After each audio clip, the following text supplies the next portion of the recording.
Our story begins with an extraordinary, magical tripod that possesses a truly unique power. Anything placed inside undergoes a profound transformation, either in quality or quantity. If he drops in a low-grade spirit stone, it emerges as a high-quality treasure. Even a simple blue-grade spirit fruit, once tossed into the vessel, is instantly refined into a rare and powerful celestial-grade fruit. A common third-order exotic beast can even be transformed into a divine ninth-order creature. And yet, he wasn't satisfied. Suddenly, a bold and perhaps reckless idea struck him. He wondered what might happen if he were to jump into this mysterious tripod himself. Could his own cultivation aptitudes be completely renewed and reborn? At the moment, he was only at the second level of knife practice, hardly a master. To be honest, he couldn't even achieve his most basic dreams at this rate. High-ranking beasts were out of the question. Even the weakest first-order creature would send him running away in total disarray. So, as a safety measure, he decided to experiment first with the most insignificant ants he could find. He wanted to see exactly what happens to a living being once inside the tripod.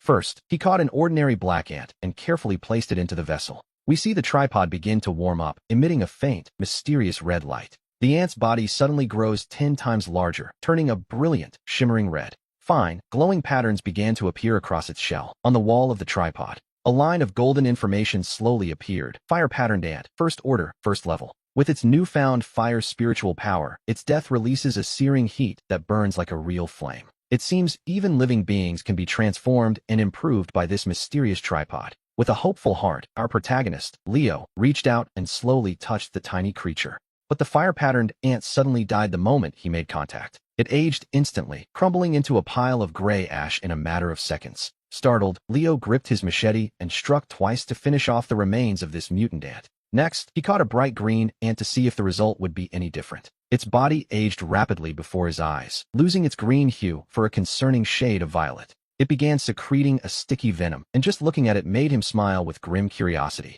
On the tripod's wall, new information appeared: the violet poison ant. A first-order, first-level creature, it contained a purple toxin within its small frame. This was already quite a lot to handle for a cultivator just beginning his training. Naturally, he didn't dare take any risks and used a pair of tongs to remove it from the vessel. As he held it, the venom dripped onto the floor, corroding the ground into a small black pit. In that moment, he felt certain that if a human entered the tripod, they would surely undergo a massive upgrade. And yet, a lingering doubt remained about what might happen once he was actually inside. Would his spiritual roots truly be improved and refined as he hoped? Or would the tripod's power transform him into a monster, neither man nor demon? He reminded himself that he was just a humble possessor of cursed, low-quality spiritual roots. His cultivation speed was as slow as a turtle, so perhaps the risk was worth the reward. Even if he turned into a monster, he felt it would be better than spending his whole life as a useless nobody, incapable of making any progress. A sudden, deep inspiration struck him. Despite the weight of his anxiety, he took a deep breath and made his move.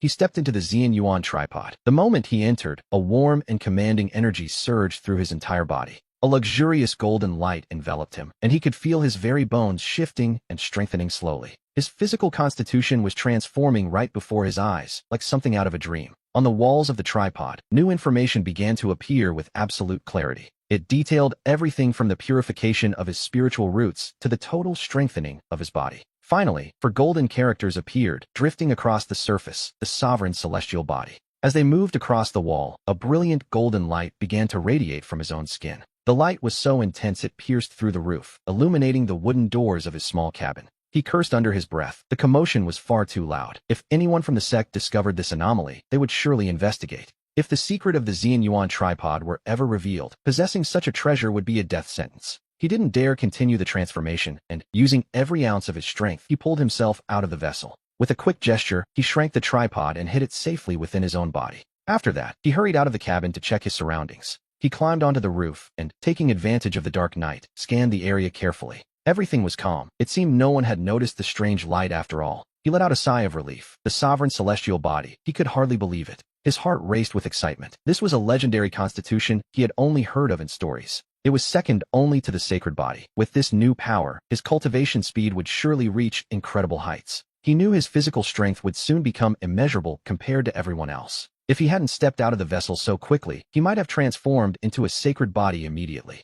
Reflecting on his past experiences, whether it was the spirit stones or the spirit fruits, or even the ants and rings, the level of improvement after entering the tripod was staggering. The enhancement was nearly tenfold. Previously, he only possessed low-grade spiritual roots. Deep down, he had only hoped to perhaps reach the level of high-grade spiritual roots. That alone would have been a stroke of incredible luck, but he had jumped straight to the sovereign celestial body. He was now only a single step away from the sacred body. It seemed the Zion tripod improved living beings even more prodigiously than it did inanimate objects. However, after the initial joy, he forced himself to calm down. As the saying goes, the tallest tree in the forest is the first to be felled by the wind. A sacred body was simply too conspicuous. Once revealed, it would change everything. It would inevitably attract the envy and unwanted attention of every other disciple in the sect. This would spark greed in many, making the secret of the Zion tripod even harder to hide. For the time being, suppressing the aura of his constitution and advancing quietly was his best path. It was the most prudent decision he could make, so he returned to the safety of his cabin. He took some of the spirit fruits he had transformed earlier and began to consume them. Astonishingly, just yesterday, he executed the technique to absorb the spiritual energy of the fruits in only 2 hours. He suddenly felt the spiritual energy within his body grow considerably richer, realizing he was already reaching the second level of his cultivation practice. At this rate, he told himself, he could attempt to reach the third level by tomorrow morning. He had planned to gather a few dozen spirit fruits to aid his progress. His goal was to use them to accelerate his cultivation toward the third level. But as we see him reach the entrance, several men in servant robes approach him. Their leader was the commander of the local fields, a man named Zach. Zach was notoriously tyrannical, always finding new ways to oppress the other servants. Today, he and his men had clearly come with the intention of stealing spirit fruits. Our protagonist felt his heart sink, yet he knew he had to maintain a respectful air. He greeted them as brothers, but Zach merely scoffed at the idea of an inspection. Zach claimed they were feeling a bit hungry and decided to eat at his place. The young man reminded them that the sect had already distributed their evening rations. He warned that eating too many low-quality fruits could actually block one's spiritual energy. This would be detrimental to their cultivation, as servants only received low-grade resources. Medium-quality fruits, on the other hand, were strictly reserved for the outer disciples. Unfortunately, Zach was convinced there were medium-quality fruits hidden inside and demanded them immediately. He told the boy to stop wasting his time with pathetic lies. Zach ordered him to go and cook them quickly, tired of hearing useless words. He specifically demanded dozens of medium-quality fruits for his meal. He even threatened to break the boy's legs if he dared to serve low-grade fruit. Zach's face darkened with impatience as he raised a hand to strike him. He was, after all, a man who had already reached the third level of cultivation. The blow was delivered with considerable force, causing blood to immediately trickle from the corners of his mouth. Zach warned him once more that if he dared to serve inferior fruit, he would personally break his legs. Deep down, the anger in the young man's heart began to burn like a rising wildfire. He desperately wanted to lash out and tear the man apart right then and there. But he was well aware that Zach was at the third level, and his lackeys were all at the second. Being only at the second level of cultivation himself, he knew he stood absolutely no chance of winning. He had to swallow his rage, wipe the blood from his lips, and offer a quiet, forced apology. He begged for forgiveness, promising brother Zach that he would go and gather the fruits immediately. Zach merely scoffed and, with casual cruelty, delivered a sharp kick directly to the boy's chest. He told him to hurry up and not to dare ruin the group's pleasure with his slowness. Otherwise, he would face the consequences. Nursing the excruciating pain in his chest, the boy slowly stood up, his heart heavy with resentment. In the world of cultivation, as we know, the law of the strongest is absolute. Even within the sect, those without strength are destined to suffer endless humiliations.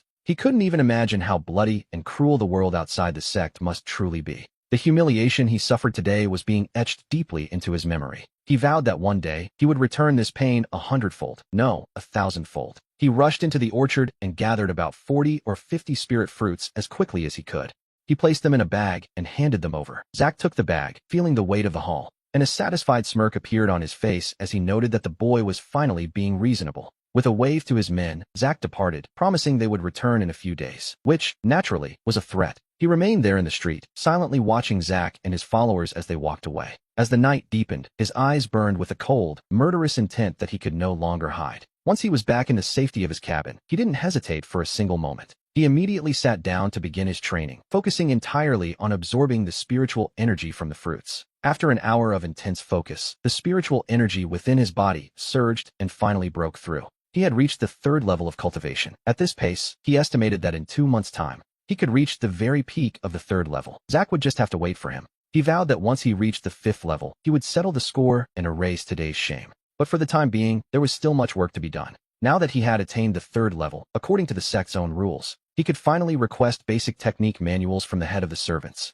Without these techniques, it was difficult for him to truly harness and express his full power. Furthermore, we learned that the sect organizes a promotion exam on the 15th of every month. allowing lowly servants to finally become recognized as outer disciples. To succeed, one only needs to meet one of three specific conditions. The first is to possess a spiritual root of superior quality. With such a gift, one can become an outer disciple immediately, even without any prior cultivation. The second path requires reaching the third level of cultivation while being under 25 years of age. The third is to show exceptional talent in alchemy, weapon forging, formations, or divination. Since he now met that second condition, he set his sights firmly on the exam on May 15th. He knew, without a shadow of a doubt, that he absolutely had to participate in that exam. The following day, following his usual routine, he spent his time weeding and fertilizing the orchard. As he worked, his mind was elsewhere, constantly plotting the best way to get his revenge on Zack. Zack was always surrounded by his loyal followers, and his cultivation level was still far superior to his own.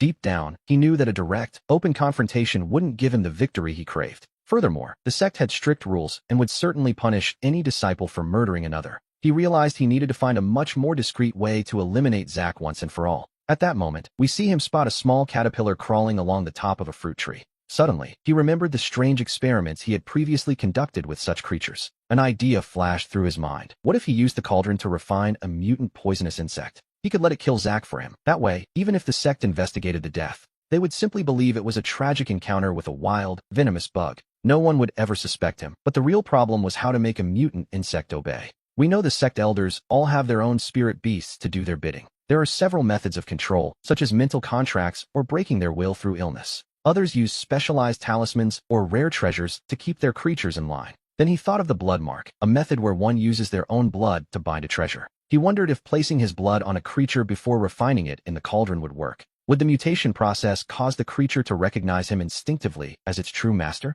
Would it follow his every command? He decided to return that night to begin this dangerous experiment. First, we see him capture a small caterpillar. As he ponders his next move, he hears distant footsteps approaching. It is Master Li, the overseer, accompanied by several of his servants. They have come to the garden to collect the spiritual fruits for the sect. He quickly hides the caterpillar and calls out to Master Li to offer his assistance. He stops what he is doing immediately and makes his way toward the overseer with a polite smile. Master Li casts a critical eye over the fruit trees, furrows his brow, and asks what is going on. He demands to know why there are so many fewer fruits today than there were yesterday. He looks at the young man suspiciously, asking if he had stolen the medium-quality fruits himself. His heart begins to race, but he knows he must explain himself clearly to Master Li. He tells the master that he is being unfair, as those fruits are strictly reserved for the outer disciples. Even with all the audacity in the world, he claims he would never dare to steal from the sect. He almost mentions that Zack came to steal the fruits yesterday, but after a moment's thought, he bites his tongue. He realizes that Zack is likely under Master Li's direct protection anyway. Even if he spoke the truth, the overseer would probably refuse to believe a word of it. On the contrary, the master would tell Zack, who would then target him with even more cruelty. More than ever, he is convinced that the only solution is to eliminate Zack in total secrecy. If he were to confront him now and Zack died, he would naturally be the first suspect. Master Li continues to press him, asking why so many fruits are missing if he didn't steal them. He swears to Master Li that he is innocent, though the overseer remains visibly unconvinced. He realizes he must find a way to explain the discrepancy before things get even worse. In this case, at least 50 fruits are missing, and he is merely a cultivator at the third level of breath condensation. Even if he had a massive appetite, he couldn't possibly consume that many spiritual fruits in a single night. Master Li narrows his eyes and asks if he heard anything unusual during the night. He demands to know if someone came to steal the harvest while our young protagonist was supposed to be on watch. The young man explains that he inspected the orchard specifically before going to sleep yesterday. Everything seemed normal then, he claims, and once he was asleep, he heard nothing more. He responds in a low, humble voice, playing the part of the innocent worker until Master Li finally gives up. The overseer sighs, telling him he understands, but warns him not to neglect his duties during the night from now on. He is ordered to get up immediately and investigate the moment he hears any strange noises outside. If any more fruits go missing, Master Li makes it clear that he will be the one held responsible. He bows respectfully, thanking Master Li for the reminder and promising to be more vigilant. He nods several times, watching with a sense of relief as Master Li and the servants finish gathering the fruit. Once they finally depart, we see him return to the orchard to capture a large caterpillar. He also wraps a few bees in a small piece of cloth and brings them discreetly back to his cabin. He places his mysterious bronze bowl on the table, watching as it begins to resonate with spiritual energy. He pricks his finger and lets a few drops of blood fall onto some pieces of fruit. After letting the blood soak into the caterpillar, he carefully places the insect inside the bowl. The bowl emits a strange pink glow, a flash of light crosses the room, and the caterpillar's body begins to transform. It pulses rapidly as a red fire consumes it, leaving a shimmering pink mist clinging to its new form. And then, a line of mysterious information begins to manifest on the inner wall of the bowl. The text reveals it is a green fire river, a rank 1 creature. It has the power to control delicate flowers through a wave of intelligence. Bound to its master, we see the creature twitch its antennae and climb slowly onto the bronze bowl. It moves as if doing him a favor, leaving our young friend both surprised and delighted. Testing his new connection, he stands by the table and attempts to give it a command. The moment the words are spoken, the creature leaves the bowl and moves exactly where he directed. It worked. Adding blood to the bronze bowl truly allows one to refine a beast bound to its master. He smiles, telling the little creature it is free to go and wander by the river. The green fire river seems to understand his words perfectly as it crawls away toward the water. Next, he places drops of his blood onto the bees and wraps them in the same cloth that held them before, placing the entire bundle back into the mysterious bronze bowl. The bowl emits a white glow, transforming both the cloth and the bees simultaneously. 2 new lines of information appear on the wall: a suspended iron protection cloth, a mid-level blue magic item capable of resisting attacks from air condensation cultivators, and low-level beasts alike, reducing all incoming damage by 30%. It is a resilient garment, making the wearer quite difficult to defeat in a struggle. Then there are the pink shadow venomous bees, another rank 1 creature. Their rear wings contain a deadly toxin capable of killing a target instantly. Even a cultivator at the air condensation level would die the moment they are stung. Once they release their venom, however, it takes a full month for them to recover it. Deep down, Jack was absolutely delighted. He never expected that a simple garment could be transformed into a magical object by the mysterious bronze bowl. The color of this new protective cloth was quite striking. After exhausting its power, the item would simply need a month to recharge its energy. He felt a surge of excitement in his heart. He truly hadn't imagined that ordinary clothes could be refined into powerful magical artifacts by the bronze bowl. The hue of this suspended iron armor had shifted significantly. It was much darker than before, turning a somber black that was, fortunately, not too conspicuous. However, fearing that someone might notice the anomaly, he decided to be more cautious moving forward. Suddenly, a giant bee of a deep crimson red emerged from the folds of the clothing, beating its wings with a low hum that filled the quiet room. It turned toward him, watching him with a surprisingly docile expression. Instinctively, he took a step back, his whole body tensed up, fearing a sting as he tentatively reached out his hand. He commanded the creature to move, and it flew toward the bed. He had barely finished speaking when the bee, in a sudden blur of motion, flew instantly to the bed, moving at a truly stupendous speed. Even Jack was caught off guard by its quickness. Inside, he was thrilled. A speed like that was more than he could have hoped for. Even a cultivator at the 5th level of condensation would likely be unable to avoid such an attack. Using this creature to deal with Joe would almost certainly result in a guaranteed success. He gave another order, and the bee immediately took flight once more. Hovering steadily behind his back, he told it to stay by his side from now on. Within a 10-meter radius, if anyone were to approach, it was to hide itself immediately. He gave the creature a final, grim instruction. If anyone dared to attack him, it was to sting them to death. Over the following days, we see him catch 3 more bees in the garden and, using the same method, he refined them into venomous wind stingers. He kept them in reserve, just in case the need arose. With these 4 lethal companions, he felt he could finally hold his own, even against a 5th-level cultivator. That evening, after finishing his dinner, Jack prepared to head out and gather some spiritual fruits from the garden to aid his training. But then, he spotted Joe arriving at the entrance, accompanied by several of his lackeys. To be honest, Joe looked far too pleased with himself. Jack laughed inwardly at the sight, though he made sure his face remained perfectly respectful. He greeted Joe, telling him he was just about to go and pick the spiritual fruits for them. Joe gave a satisfied smirk, noting that Jack finally seemed to have learned some wisdom. The lackeys crowded around, mocking Jack and claiming that the beating they gave him last time had clearly made him much more docile. They laughed, calling him a fool who only learned through pain. One of them suggested to Joe that they should speak to Overseer Lee about moving this boy to the spiritual fields so they could put one of their own men in charge of the garden. That way, they argued, they would have even easier access to the precious spiritual fruits. Joe shook his head, telling them they understood nothing of how these things worked. To get Overseer Lee to appoint one of their men, it would cost at least 5 low-grade spirit stones. And on top of that, they would have to bribe him with 2 more stones every single month. This way, they spent absolutely nothing while still enjoying a steady supply of mid-quality fruit. Why spend when you can get it for free? His followers nodded, impressed by Joe's cleverness. The lackeys nodded in agreement, their faces lit up with mocking laughter. Jack said nothing. He simply turned and walked back into the garden. He quickly gathered several dozen mid-quality spiritual fruits, placing them into a sack. He handed them over, saying they were for Joe, who took the bag greedily. Joe patted Jack's head with a satisfied grin, muttering that he wasn't doing too badly. He told his men they would eat on the way, and they left the garden together, laughing and enjoying themselves. Once they were far enough away, Jack gave a secret order. His 4 venomous wind stingers began to follow the group discreetly from the shadows. The goal was simple: eliminate Joe and the others without anyone noticing a thing. The 4 lethal bees split up, moving with predatory precision through the air. Silently, they caught up to the group. One bee flew directly behind Joe's ear. Its stinger struck violently, instantly injecting a lethal dose of venom into Joe's body. In sudden pain, he let out a nasty scream and reached back to swat at his ear. But the bee was already gone. Joe stammered that it felt like something had stung him. As he spoke, his consciousness began to fade, his strength draining away rapidly. His words became a confused mumble, and he collapsed heavily onto the ground. He was gone. The 3 lackeys at his side hadn't even had time to react before they were each stung by the other 3 bees. Within seconds, they all collapsed. They were breathless and still. It was a grim sight. Joe and his men, all dead. One had barely managed to mention the sting before the end came for them all. Was it the bees? The poisonous ones? We know there are lethal insects in these woods. Run for your lives. A few servants passing by in the distance witnessed the scene, and they were absolutely terrified. Screaming in panic, they fled in every possible direction. By the following day, the news that Joe and his 3 lackeys had been killed by poisonous bees had spread like wildfire throughout the entire servants' quarters. The head of servants went in person to inspect the site alongside his men. After a careful examination, he confirmed the 4 were killed by several types of mutant poisonous bees. The head of servants promptly reported the incident to the sector elders. While the elders paused, finding the whole matter rather suspicious, the sect's territory was vast. Bordering deep mountain ranges, it wasn't unusual to encounter mutant insects or venomous bees. Besides, we are talking about only 4 dead servants in the immense Azure Valley sect. It was insignificant, really, but the matter still gave the clan elders something to discuss.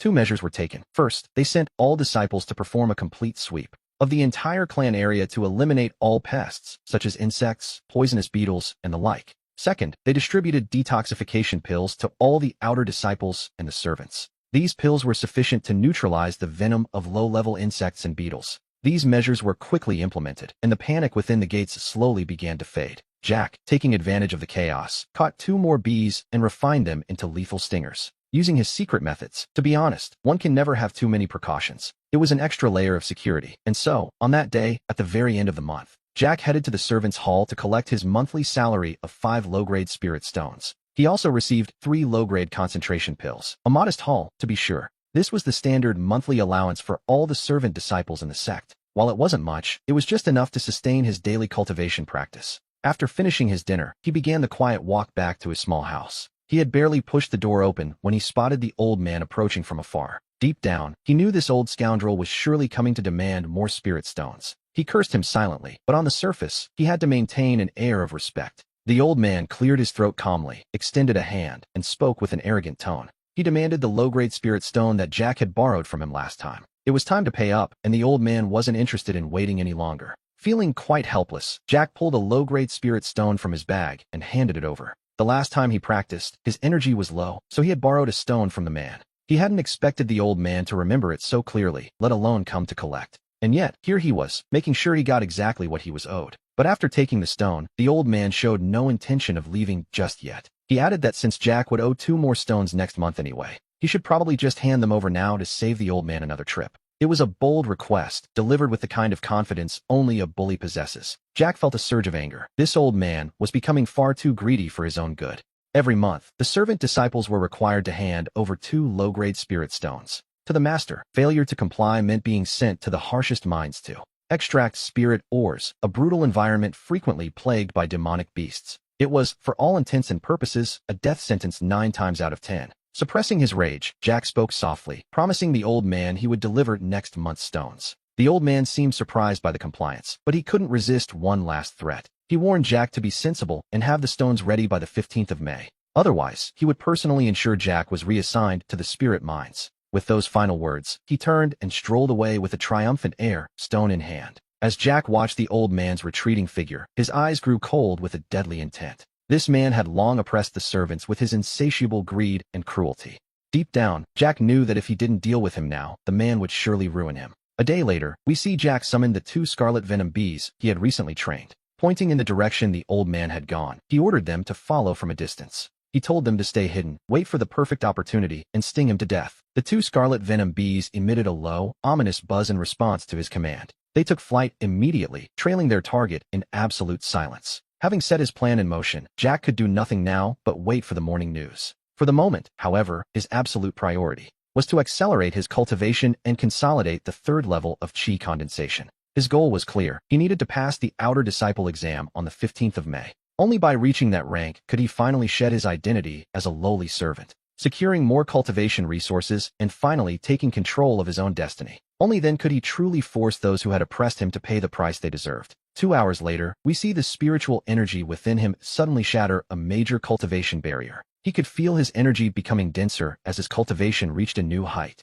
Specifically, the 4th level of qi condensation, a significant leap, to be sure. It had taken him only 8 days to jump from the 3rd level to the 4th. In that short time, he had consumed over 20 low-grade spirit fruits, along with 1 medium-grade fruit and the energy from 6 medium-grade spirit stones. Combined with the terrifying power of his tyrannical celestial body, these 8 nights equaled 10 years of effort. As he felt the energy surge through him, a small, satisfied smile played across his lips. He was certain now that when May 15th arrived, he would pass the outer disciple exam. This would be his moment to finally leave his life as a servant behind forever. The following day, Jack headed to the servants' cafeteria to have a bit of lunch. He found a quiet spot to sit, but after eating only 2 pieces of fruit, he noticed a group of servants gathering nearby, their voices raised in excitement. Their words were filled with a strange, cold dread as they asked if the others had heard. They huddled together, whispering loudly with voices that practically trembled with shock. "Have you heard the news? Yesterday the old man died. Is it true? How could he die so suddenly when he seemed perfectly fine?" one asked. "It's absolutely true. It seems an old, dormant poison flared up before he could even take an antidote pill." Jack sat there with his bowl of rice, quietly listening to their frantic discussion. His heart was filled with a secret joy, as the old man had constantly extorted money from him. Sam and the others had also mistreated him quite badly in the past. Now, they had all suffered their karma, which made his lunch taste significantly better. The old man's death was, without a doubt, strange. Venomous creatures rarely attack humans actively, and it was even rarer for one to find its way precisely into someone's bed. It had bitten him in his sleep, almost as if it had come specifically to seek revenge. But after the clan elders had performed a thorough investigation into the matter, they found nothing abnormal and eventually dismissed the entire incident as a mere accident, simply recommending that all servants lock their doors and windows tightly at night and exercise caution. Following the death, the head steward appointed a new supervisor to the post. Fortunately, this new supervisor had a mild temperament and didn't cause Jack any trouble at all. A few days later, seeing that his cultivation had stabilized, Jack headed to the servant center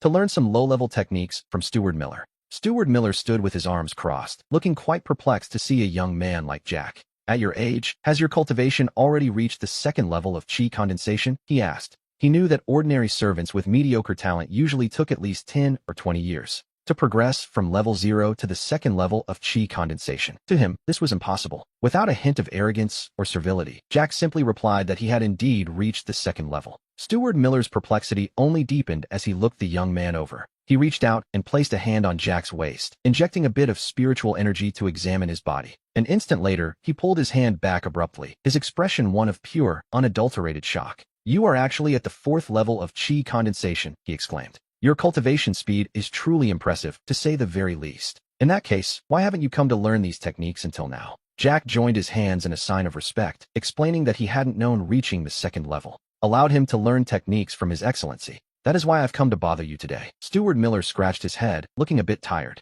though he still felt a pang of regret regarding Jack's supposedly impure spiritual roots. Even so, he saw great potential. He led Jack to the servant's library and handed him a collection of low-level fire technique manuscripts, recommending that he return them the following day. Back at his small hut, Jack opened the scrolls with a sense of poorly hidden impatience. They contained 3 fundamental fire techniques: the flame technique, the fireball technique, and the fire circle technique. The flame technique was, naturally, the simplest of the 3. He only needed to produce a steady flame to master the basics. The fireball technique required him to condense that flame into a sphere and launch it with precision. The fire circle technique, on the other hand, involved releasing a ring of flames centered on himself to deal with surrounding enemies. Fortunately, his robust celestial constitution made this much easier. He sat down cross-legged and began to circulate the spiritual energy through his body, following the mental method precisely. In just half an hour, a flame the size of a small card flickered into existence right in the palm of his hand. As it danced without stopping, we see that he had already managed to master the basics of the flame technique.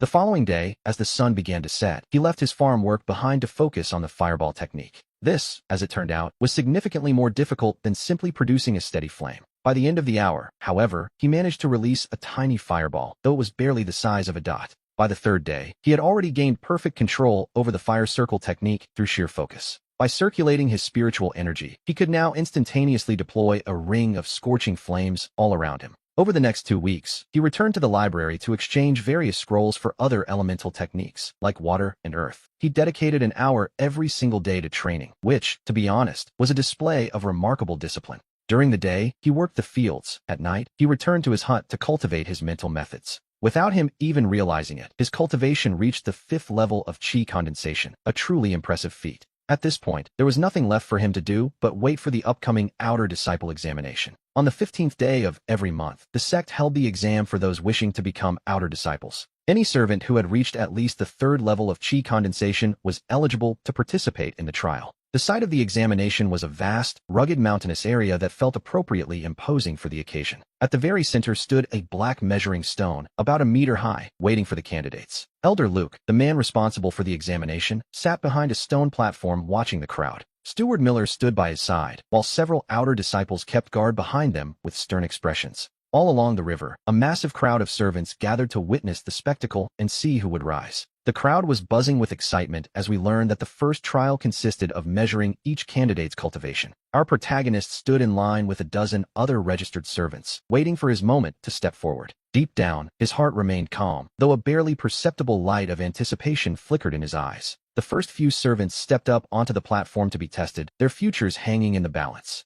Some of them, unfortunately, had only managed to reach the 2nd level of cultivation. The measuring stone remained completely lifeless, forcing them to step down with their heads bowed in shame. Others reached the 3rd level, but being over 25 with inferior spiritual roots, they were deemed insufficient. In the end, they failed. It was only when a 24-year-old youth showed the beginnings of the 3rd level that the elder finally nodded his head to signal success. A small victory, but a victory nonetheless. A wave of whispers and murmurs immediately rose from the older spectators in the crowd. As the line moved forward, his turn finally arrived. He stepped onto the stone platform and placed his hand on the measuring stone. However, he momentarily forgot Steward Jane's instructions to inject his full energy into the device. The stone remained totally inert, and a ripple of laughter immediately spread through the audience. They wondered if this boy was good for nothing. To show up for the exam at level 0 seemed like a complete waste of everyone's time. It was, quite frankly, an embarrassing display. The mockery echoed from the platform. Supervisor Chris, his lips curled in a sneer, addressed him with a cold, biting voice, noting that he appeared to be a simple level 0.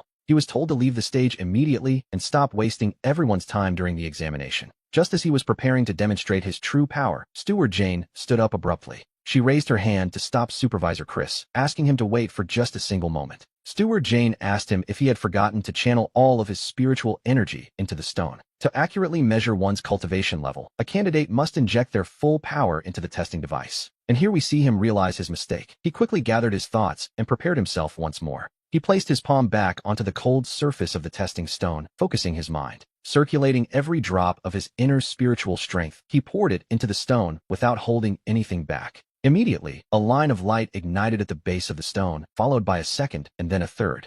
A 4th line appeared and held steady, confirming he had reached the 4th level of energy cultivation. The murmurs from the crowd died down instantly. Everyone stared at him in utter disbelief. This included the servant who had been mocking him just moments before, now silenced by the display. The mocker's face turned a deep shade of red from the sheer embarrassment of being proven so wrong. The official was flooded with conflicting emotions, yet he had no choice but to announce the result. He declared that the boy had reached the 4th level of energy cultivation and was officially admitted. He was told to register with Elder Luke. Our protagonist approached the elder, who watched him closely. In a neutral tone, the elder asked for his name and age. He replied that he was Leo, 18 years old. He answered with great respect, but then Elder Luke asked about the nature of his spiritual roots. He honestly admitted that he possessed mixed spiritual roots, which was far from an ideal trait. Upon hearing this, Elder Luke couldn't hide a small flicker of disappointment in his expression. However, he asked no further questions. After recording the information, he gestured for Leo to wait. By the time the testing concluded, only 3 people, including our protagonist, had been deemed eligible.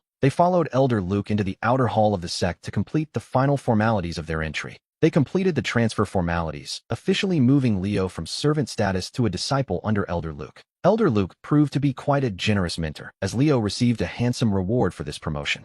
He was given 2 sets of well-fitted outer disciple robes to mark his new station. Along with the clothes came a high-quality standard weapon known as the Blue Wind Sword. He also received 2 manuals, the first detailing the Blue Wind Sword technique. The second manual explained the methodology for practicing Blue Wind energy cultivation. His kit included a small storage bag and an official identification plate for outer disciples. To top it off, he was handed 20 low-grade spiritual stones to aid his progress. The haul continued with 10 intermediate concentration pills and 2 high-level spiritual fruits. Furthermore, outer disciples were entitled to monthly provisions, including 20 low-grade spiritual stones. They would also receive 1 medium-grade spiritual stone as part of their regular allowance. The monthly stipend was rounded out by 10 intermediate pills and 10 high-level spiritual fruits. Elder Luke informed him that from that day forward, he would belong to the outer border of the peak. The elder explained he was the head of this border, assisted by a man named Steward Chun. He warned Leo that he would deal with Chun often, and Leo promised to obey the elder's orders. Deep down, Leo told himself he would need to keep a very close eye on Steward Chun in the future. He knew he had to be careful. After breakfast, he returned to his old cabin to pack his things. In reality, there wasn't much for him to pack at all, which made the process quite simple. He only had a few sets of old clothes and some basic, everyday items to his name. He had barely finished tidying up when he heard the sound of approaching footsteps outside his door. We see Leo turn around to find a familiar face. It was the old orchard servant, a man nicknamed Fiddle. Fiddle had been working in the orchard for over 10 years and was a fixture of the grounds. He had always been kind, especially when Leo was new to the servant quarters and facing bullying from Mark and his cronies. The old man had secretly helped him several times, and now he approached with a warm smile, having heard the news. He congratulated Leo on passing the exam to become an outer disciple while holding a small, wrapped bundle. His face shone with genuine joy as he reached out toward Leo's hand. Inside the bundle were 2 low-grade spiritual stones that the old man had managed to save up over time. He insisted Leo take them, believing they would help him find his footing among the outer disciples. A wave of warmth filled Leo's heart, though he immediately tried to refuse the generous gift. He told Fiddle he appreciated the gesture, but he simply couldn't take stones from someone who worked so hard. Fiddle wouldn't hear of it, insisting that Leo was a promising young man who deserved the support. He only asked that when Leo found success, he wouldn't forget the orchard or the old man who worked there. Leo thanked him deeply, promising to visit his old friend again soon. After saying his goodbyes to Fiddle, Leo carried his new sword toward the compass peak to find his new home. His assigned lodging was a stone house of about 1,000 square feet, featuring a proper bedroom. It included a meditation room, a storage area, and a living space fully equipped with everything needed for daily life. It was a significant upgrade from his old cabin, 100 times better, to be perfectly honest. Once he finished arranging his few belongings, he took out the Blue Wind Energy Cultivation Manual. He also set out the Blue Wind Sword Technique and sat cross-legged in the meditation room to study them. He began to process the information, aided by the incredible comprehension of his powerful, celestial body. In less than an hour, we see Leo master both manuals before summoning the divine artifact within him. He placed the spiritual stones, pills, and fruits he'd received as promotion rewards into the artifact's glow. A subtle light flickered, and the quality of the stones and pills instantly improved, a handy trick, to be sure. The harvest was abundant, and once he was finished, he settled himself down with a sense of calm. He began circulating the Blue Wind Energy method to stabilize his cultivation at the 5th level. The following morning, he rose early, finished his morning routine, and prepared for the day. He took his Blue Wind Sword out to the clearing in front of his new stone home. He practiced the Blue Wind Sword technique for half an hour, drilling the basic movements until they were second nature. After a brief rest, he made his way over to the outer hall of the peak. As soon as he stepped into the training hall, he found himself drawing the attention of many other disciples. A few of the female disciples watched him with clear admiration, whispering to one another about his striking appearance, while some of the men learned he had come from the arts evaluation. Upon hearing that, their expressions shifted into looks of obvious and immediate disdain. They began to mock him under their breath, claiming that a mere artist, even an outer disciple, would never have real talent and would ultimately end up being a complete good-for-nothing. Leo paid them no mind, simply offering a polite nod to everyone he passed out of courtesy. Just then, a red-haired disciple approached him and asked if he was the new junior on the peak. She spoke with a sweet, pleasant voice, her smile seeming genuine enough as she waited for an answer. Leo gave a respectful nod and introduced himself, explaining his presence there to the senior. He told her he had passed his evaluation just yesterday, moving up from the rank of artist to outer disciple. "So, you're Leo," she said with a warm smile. "My name is Kim. You've finally arrived. If you have any questions, don't hesitate to ask me." Leo thanked her politely, ignoring the male disciples nearby who were practically fuming with jealousy. Seeing Kim speak to him so freely, they glared with dark expressions and began whispering among themselves. They couldn't believe a mere artist dared to speak so casually to someone like Kim. They assumed he was just trying to win her favors because of her striking beauty. In their eyes, he was trying to climb the social ladder while forgetting his own lowly origins. They even muttered that if he continued to bother her, they would have to teach him a lesson. Leo heard every word, but he wasn't worried. In this world, strength is the only thing that truly matters. He knew that once he raised his level, those men wouldn't dare to trouble him anymore. A little later, Elder Luke emerged from the outer hall, accompanied by 5 stern-looking attendants.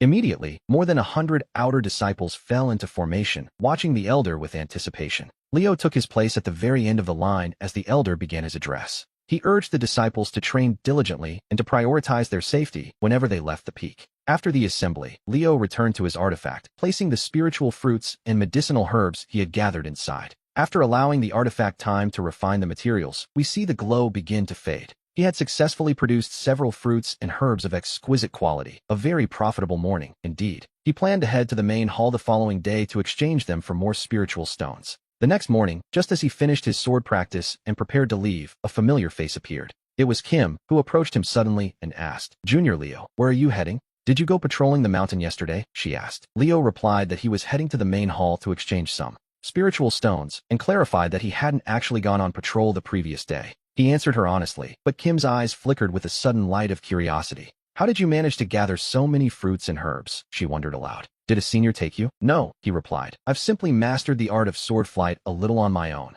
He explained he had taken advantage of the day to gather them. As he spoke, he summoned the pure wind sword to his chest with a small tap of his foot, and he stood firmly upon the blade as it hovered before him. Kim, seeing him like this, could only stare in complete and utter disbelief. "Junior Leo, you already know how to fly on a sword?" she gasped. "Generally speaking, outer disciples must reach at least the 6th pillar of energy condensation before they can manage flight properly. Aren't you only at the 5th pillar?" she asked, confused. He simply smiled without offering a further explanation and gave Kim a polite parting gesture. "I'll take my leave now," he said calmly, before departing toward the main hall of the sect. Leaving a stunned Kim behind, he soon arrived at the bustling main hall. He headed straight to the exchange counter, pulling out all his refined fruits and herbs to trade them for 125 low-grade spiritual stones. After that, he made his way to the Sutra Library, where he acquired the Encyclopedia of Spiritual Plants and the Illustrated Guide to Strange Beasts. These two books would help him better identify the rare resources he might find in the wild. This knowledge would be incredibly useful for his future gathering trips and expeditions. Back in his room on the floating peak, he closed the doors and windows and summoned his precious artifact once more. He set out the 125 low-grade spiritual stones he had just earned, along with his 22 remaining ones. After 2 cycles of refinement, he finally obtained 18 superior quality spiritual stones and 156 low-grade ones. It was, by all accounts, a very successful harvest. Over the next 7 days, we see him immersed in the 2 books he had acquired, practicing his unique cultivation methods and refining his specialized sword techniques. At the same time, he spent every day absorbing the pure energy from his spiritual stones. Thanks to the benefits of his celestial body, he possessed a truly remarkable photographic memory. He quickly committed both books to heart, and his cultivation level surged to the 7th pillar of energy condensation. He could feel the spiritual energy growing much denser within his body. He quietly decided to head out alone the following day to gather more resources. With the shadow poison spider by his side, even if he faced a second-rank beast, he would have a fighting chance while accumulating enough resources to grow stronger. This, he realized, was the fastest way to improve his cultivation. One day, after the morning assembly, he flew alone on his sword beyond the sect's protective barrier. There, he summoned the shadow poison spider, which appeared as large as a true monster. With its sharp, solid shadow wings, his hidden guardian followed closely behind him as he flew. Most of the spiritual fruits and herbs within a 20-mile radius of the sect had already been gathered by other disciples, so he decided to venture into the much deeper, more distant forests. In those wilds, spiritual beasts were more common, but the rare herbs were far more abundant. After flying for nearly 20 miles, he lowered his sword and came to a halt. He then entered the forest on foot, carefully identifying the spiritual fruits and herbs along his path. He remained vigilant, constantly scanning his surroundings for fear of encountering a truly powerful beast. He felt quite satisfied with his progress, having already gathered half a sack of spiritual fruits. Suddenly, a piercing cry rang out, followed closely by a giant, 3-headed demonic beast that slithered out from the dense jungle. It was a formidable second-order beast. The 3-headed monster was incredibly fast, moving with a grace that defied its size. In just a few dozen meters, it was instantly upon him, closing the distance to less than 10 meters. Its 3 heads snapped open simultaneously, bearing jagged fangs and exhaling gusts of foul, freezing wind. Its eyes glowed with a fierce light. His heart tightened, knowing he couldn't afford a single mistake. Immediately, he channeled the spiritual energy within his body to meet the threat. He concentrated a massive fireball and hurled it violently toward the 3-headed creature. But the 3-headed beast was exceptionally agile, far more than its bulk suggested. With a single leap, it easily avoided his fireball, which, to be honest, was quite a feat. The fireball struck a large tree behind the beast, instantly charring the massive trunk to ash. Just as the 3-headed monster prepared to strike again, he sent a mental command to his guardian. The shadow-poisoned spider launched itself like a cannonball, its sharp limbs gleaming in the dim light. It struck with a dull thud, violently slashing at the central head of the three-headed beast. The central head was instantly severed, and dark blood sprayed across the forest floor. The creature let out a cry of pure agony, yet remarkably, it did not fall. Instead, its remaining two heads lunged at him with an even more terrifying ferocity. He took the opportunity to kick off, leaping onto a gust of pure wind to steady himself among the plants. By now, he was drenched in a cold sweat, his gaze locked firmly onto the infectious three-headed beast. He circulated his spiritual energy, ready to unleash his firepoint technique to counter the creature's next move. The three-headed monster seemed completely rooted in its fury, which was a terrifying sight to behold. Its two remaining heads let out astonishing, blood-curdling screams that echoed through the trees. The beast's four legs tensed as it hit the ground, only to accelerate once more with renewed speed. It bounced into the air to descend upon him, those heads charged with a swirling wind of spiritual energy. It seemed intent on tearing him apart, and he knew he couldn't lower his guard for even a second. The spiritual energy at his fingertips exploded as he let out a sharp, focused cry. A circle of roaring flames instantly erupted, surrounding his entire body like a protective shield. This was his firepoint technique, and the ring of scorching heat violently struck the charging three-headed beast. The creature couldn't escape, and its front body was scorched by the flames, producing a sickening crackle. Its fur was instantly charred to ash, and it tumbled from the air, howling in absolute agony. Before it could recover, he sent a single thought to his guardian, and the shadow spider struck again. It moved like a dark blur around the beast's remaining heads, waiting for the perfect moment to finish it. Its sharp limbs moved relentlessly, each strike leaving a deep, jagged wound in the monster's hide. The three-headed beast was overwhelmed, thrashing about wildly in a desperate attempt to escape the pain. Its wounds multiplied, the surrounding grass caught fire, and its breathing became increasingly shallow and fragile. He seized the moment to bring down his flying sword, activating the Azure Breath refinement technique. Concentrating the spiritual energy into his palm, he struck the beast's final head with a single, decisive blow. With a sickening thud, its final head was pulverized, and the creature's breathing stopped forever. He let out a long, shaky sigh of relief and wiped the cold sweat from his brow. The battle had been truly dangerous, and we see that without the help of his shadow spider, relying only on his 7th-level cultivation in the chi refinement stage would have been risky. It would have cost him far more effort to slay this second-order beast, the three-headed lynx. He approached the lynx's carcass, reached out, and began to explore the body with his hand. Sure enough, he felt a smooth, rounded beast core glowing with a faint black light, a second-order prize. This was a fine treasure indeed, whether he chose to trade it for spirit stones or refine it into a precious pill. It would bring him a considerable profit, so he carefully removed the beast core from the remains, cleaned it off, and tucked it safely away into his storage bag. After that, he took a moment to inspect the rest of the three-headed lynx's body. Its fur was remarkably tough, and its claws were as sharp as any blade he had seen. Perhaps these materials could also be exchanged for spirit stones at the market. So, he pulled out a knife, harvested the fur and claws, and set them aside for packing. Once he had finished the grim work, he didn't linger a moment longer than necessary. He continued his journey through the forest, gathering spiritual fruits and herbs as he went.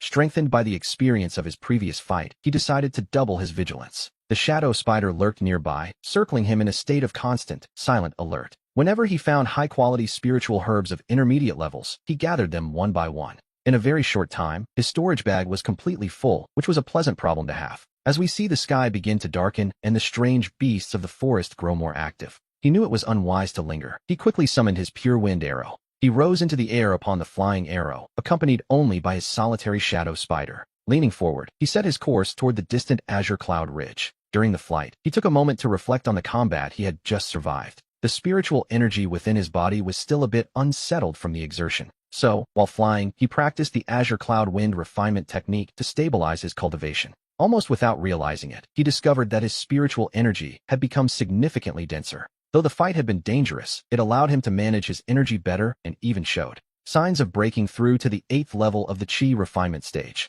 By the time he returned to the floating mountain, night had already completely fallen. Most of the disciples on the training platform had already retired for the evening to rest. Only a dedicated few were still training, making the most of every available moment. Back in his room, he closed the doors and windows and settled into his meditation hall. Summoning his treasure, he prepared to refine the day's hard-earned harvest. First, he placed the second-order beast core into the glowing treasure. A slow heat pulsed through it, and the core was instantly refined by the artifact, transforming into a deep black spiritual energy that merged seamlessly into the treasure. Next came an even purer core, causing a violet light to dance across the room. It was refined into a lower third-rank core, a truly impressive result for a day's work. Deep down, he was thrilled. The value of a third-rank core was several times higher than that of a lower-tier core, whether he chose to absorb it himself or trade it for spiritual stones. It was an incredibly beneficial haul. Next, he placed the spiritual fruits and herbs gathered during the day, along with the hides and claws of the 3 demonic beasts and his remaining lower spiritual stones, one by one into the treasure to refine them. After a short while, the fruits and herbs were transformed.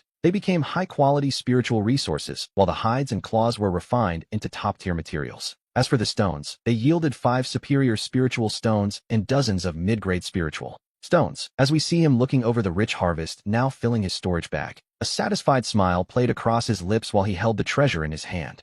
To be honest, his cultivation resource problems seemed to have vanished entirely. He then took a high-quality spiritual fruit and one of the superior spiritual stones. Settling into a cross-legged position, he activated his refinement technique and began to absorb the energy. The energy from the fruit and stone flowed steadily into his body, nourishing his meridians. His cultivation technique worked at full capacity, rapidly converting this raw energy into his own power. We don't know exactly how much time passed, but soon the spiritual energy in his body surged, breaking past the limits of the 7th level and officially entering the 8th level of chi refinement. Feeling the even more powerful spiritual energy coursing through him, he was filled with genuine joy. In just a single day, he had not only slain a dangerous 2nd-rank exotic beast, but he had also successfully advanced his own cultivation level. This harvest was truly massive. The following morning, he rose and remained in the empty room in front of his quarters to practice his azure sword technique. After the previous night's combat and his breakthrough in cultivation, his swordsmanship had become noticeably more fluid. The wind sword seemed to fly in his hand as the blade whistled and the sword light expanded outward. Every movement and every gesture was precise and clear, accompanied by a subtle fluctuation of spiritual energy. After half a session of practice, he raised his sword and held his position, his breathing steady, and showing no signs of fatigue. Cultivation at the 8th level was indeed far more potent. Then at the 7th, he sheathed his sword and headed toward the outer hall of the floating peak for the morning gathering. As we see him arriving at the training platform, several male disciples were gathered together, discussing something in low voices. Upon seeing him arrive, they immediately cut their conversation short, casting looks of disdain and provocation in his direction. It was precisely this kind of treatment that bothered him regarding his origins as a servant. One of them, a large and imposing disciple, stepped forward and blocked his path. With his arms crossed, he looked down on the young man because of his lowly background. "I heard you went out alone yesterday," the man remarked with a sneer. This disciple was named William, currently at the 7th level of refinement. He held a certain amount of power among the outer disciples and was habitually arrogant and tyrannical, having already bullied many of the newer disciples. To be honest, he was a classic bully. Our protagonist looked at him calmly without responding, attempting to walk past him toward the outer hall. Seeing this, William's eyes flared with anger, and he reached out to grab him by the arm. "What's this? Too afraid to speak? A mere servant who only became an outer disciple by luck. You think you're someone important now? How dare you venture out all alone? I suspect you were simply lucky enough not to run into any truly powerful beasts." The male disciples gathered around, mocking him. With such a mediocre spirit root, reaching the 5th level of chi refinement should have been the absolute peak of your success. Perhaps yesterday, you only made it back alive thanks to the help of others. Coming from a servant's background, you are fundamentally inferior to the rest of us. Even wearing the uniform of an outer disciple won't change who you truly are. Brother William, give him a lesson so he learns that being an outer disciple isn't so easy. Our protagonist stopped in his tracks, turned around, and his gaze grew cold. He had never gone looking for trouble, but he had never been afraid of it either. These people had mocked him repeatedly, and now they were openly provoking him. "Whether I made it back alive or not is none of your concern," he said calmly, yet with an undeniable aura of authority. "As for my origins and my meridians, one's level of cultivation has never been determined solely by birth or talent." William laughed, his expression of disdain deepening at those words. How arrogant for a boy with such mediocre spiritual roots to say something like that. "Today, I am going to show you what real strength looks like." As he spoke, William circulated his inner spiritual energy, condensing a ball of white light in his palm before thrusting it toward the young man's chest. He practiced water techniques, and his energy was powerful, striking out without a moment's hesitation. This was no longer a simple training match. It was clearly a fight to the death. That man, William, was quite obviously looking for serious trouble. Our protagonist, Alex, realized that William was deliberately trying to kill him. There was no need for politeness now. Alex parried the sword strike and kicked William's chest. The force sent William flying back 3 or 4 meters with a heavy thud. William collapsed hard onto the ground, coughing up blood as 3 of his ribs shattered. "Are you all right, William? Are you okay?" Alex asked with feigned concern. Alex rushed over, pretending to be worried as he helped William sit up. William was furious and agitated, shouting that his ribs were broken and he was clearly not okay. "Get away from me," William yelled, pushing Alex away with all his remaining strength. The effort made him cough up even more blood. "Please, don't get angry," Alex urged. "Look at that, every time you lose your temper, you start spitting up blood again. Try to stay calm." To be honest, seeing all that blood is quite concerning. Alex maintained his helpful act, which only made William so angry he coughed up another stream. Standing nearby, Kevin struggled to suppress a smile at the sheer absurdity of the scene. He realized that Alex, who seemed so loyal and honest on the surface, was actually quite clever. It turns out that dealing with people like William requires exactly this kind of psychological edge. In the distance, Shane and his men had gathered, expecting to see William crush the boy. But against all odds, after barely 10 exchanges, it was William who had been sent flying. Shane was stunned. How could a mediocre disciple like Alex possibly floor someone like William? William was still at the 6th level of chi cultivation, after all. How could he possibly fail to beat a newcomer? Could this boy really have reached a higher level than William? It seemed impossible. Not long ago, this young man was nothing more than a lowly servant. He only became an outer disciple last month after passing the exam, barely reaching the 4th level of chi. One of the men whispered to Shane that William appeared to be in very bad shape. It was quite a sight. Shane looked on as William struggled, clearly suffering from his injuries. But Shane didn't seem worried. Instead, he simply laughed with a calm, chilling confidence. He began walking toward Alex, flanked by a few of his loyal followers. William had originally wanted to impress Shane, but instead, he found himself humiliated and broken by Alex. To be utterly defeated by a former servant who was only recently promoted was, to be honest, a total disgrace. Shane fixed his gaze on Alex, treating the scene as if it were a mere training match between disciples. He accused Alex of striking too hard and deliberately trying to kill his fellow student. He asked what Alex's intentions were, conveniently ignoring that William was the one who attacked first without hesitation. It was a clever move. Shane was instantly turning the entire situation against our protagonist. Alex realized that even though William had been the aggressor, Shane was twisting the narrative to suit his needs. It became quite clear in that moment that Shane was the true instigator behind the whole ordeal. Alex couldn't help but laugh to himself. Just as he prepared to defend his actions, Kevin stepped forward. Kevin placed himself firmly in front of Alex and spoke out in a loud, commanding voice. He told Shane to stop lying, pointing out that it was William who had relentlessly attacked Alex since yesterday. He asked if Alex was simply supposed to stand there and let himself be killed by William without fighting back. Shane simply laughed at the accusation. It was, in his eyes, utterly ridiculous. He claimed that William had only come there for a simple training match. Why, he wondered aloud, would a senior disciple ever bother himself with a newcomer? Kevin shot back with a mocking laugh of his own, telling Shane to stop the theatrics. He knew perfectly well that Shane had sent William to injure Alex under the guise of a duel. But as it turned out, William wasn't up to the task and only succeeded in hurting himself. Shane leaned in, his voice cold as he told Kevin to stop spreading lies. He asked if he was really expected to take orders from a mere servant's defender. He suggested that Kevin was only protecting Alex because of the boy's good looks. He even mocked Kevin, asking if he planned to make this handsome newcomer his cultivation partner. Kevin's laughter died instantly, replaced by a sudden flare of genuine anger. He snapped at Shane, telling him he was talking absolute nonsense. Shane just chuckled, noting that Kevin's face was turning red despite his denials. At that very moment, Kevin's visible frustration only seemed to fuel the fire. We see the surrounding disciples begin to huddle together, whispering and pointing fingers at the scene. They wondered if it were true. Could Kevin actually have a crush on this new disciple? To be fair, even the onlookers had to admit the boy was remarkably handsome. But in this world, being easy on the eyes counts for very little without power. He was, after all, just a former servant with mediocre spiritual roots and talent. It seemed impossible that someone like Kevin would actually fall for a pretty face with no future. It seemed to the onlookers that Kevin had always harbored a certain weakness for Alex. He must have been furious, as it was no secret that Kevin always had a soft spot for the boy. And really, among the male disciples of Misty Peak, who wouldn't find Alex appealing? But the conversation shifted. How could someone like William have been caught off guard like that? Word began to spread that it was this newcomer who had actually managed to injure him. That seemed impossible, considering William was already at the 6th level of chi cultivation. This boy had only just been promoted from a servant, likely reaching the 3rd level at best. At that moment, a senior named Silas approached the group and cast a sharp eye over them. After glancing at a few people, Silas demanded to know exactly what was happening here.